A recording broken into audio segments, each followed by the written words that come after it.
Okay, we're continuing. This is number 12 on Ayn Rand quotes, and there's a really good quote coming in here on how to think about what this altruism stuff is about and the greatest good for the greatest number, what this is all about. So Ayn Rand got a bad reputation because she would talk about the virtue of selfishness, and she really should have used a different word, self-interest.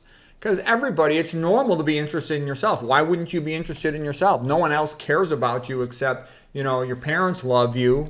If you're lucky, your spouse loves you. Maybe they do, maybe they don't. Your children love you. Maybe they do, maybe they don't if you got any. But you should love yourself. You should care about yourself. You need to care about yourself in order to survive. You expect an animal to care about itself if it's going to survive. So anyways, here she goes, Ayn Rand's quote. Selfishness is a concern with one's own interests. Since nature does not provide man with an automatic form of survival, since he has to support his life by his own effort, the doctrine that concern for one's own interest is evil means that man's desire to live to his own life is evil, that man's life is such an evil. No doctrine could be more evil than that. She's absolutely right, saying that you should not care about your own life. She's right. And she says that is the meaning of altruism. So what happens is people get into society, and the society tells them they should put other things ahead of their own interest, their own life, and that's wrong.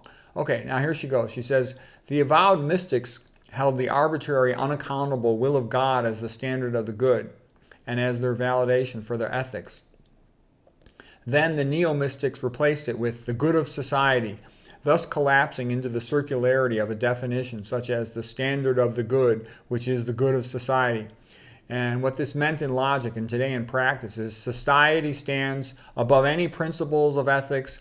Since it is the source, the standard, the criterion of ethics, it is the good, whatever it wills. But what is it that society wills? What is it that is what's best for society?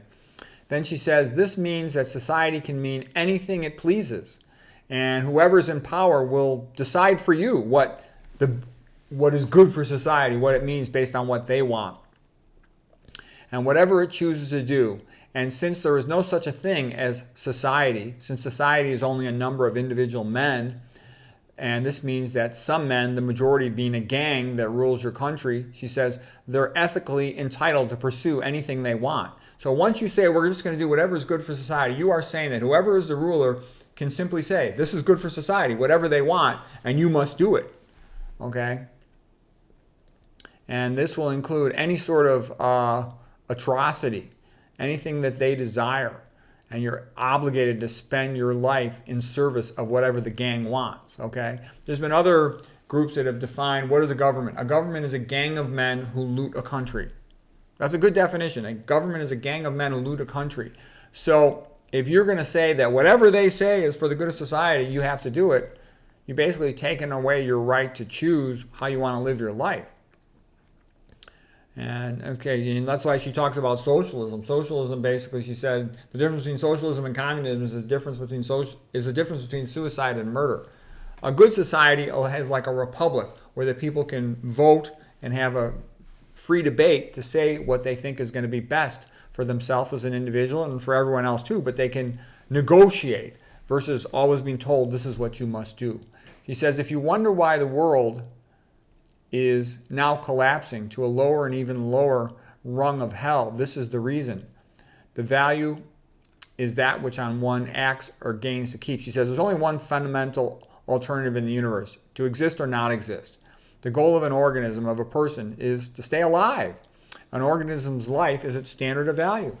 Anything that increases its chance of living is good, decreases it or threatens it is bad. And she says sensations are the first step. The pleasure-pain mechanism is the guardian of a man's life. The physical sensation of pleasure is a signal indicating that he's likely doing the right thing. The physical sensation of pain is a warning signal that he's likely doing the wrong thing. Man has to discover how to tell what is true and false and how to correct his errors. He has to discover how to validate his concepts, his conclusions. He has to discover the rules of thought, the rules of logic to direct his thinking. A being that does not know what is true or false cannot know what is right or wrong, and thus cannot know what is good for him or evil. Yet he needs that knowledge in order to live. He's not exempt from the law of reality. He is a specific organism of a specific nature that requires specific actions to sustain life. Okay. So you basically have to learn what's good for you. So you got to learn about nutrition, toxicology, if you want to have the best chance of being healthy and surviving.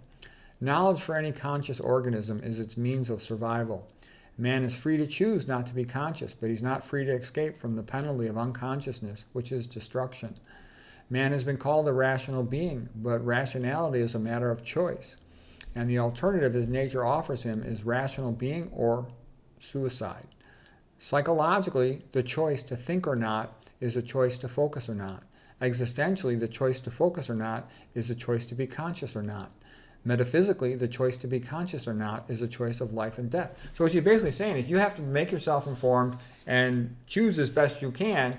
Otherwise, you're going to be just controlled by other people, and you're probably going to end up getting controlled by a gang that just wants you to serve its interests, and that's not going to be good for you. So anyways, a little bit of a long run there, but I like the trick on how she says what's best for society ends up you serving a gang where you get screwed. Okay.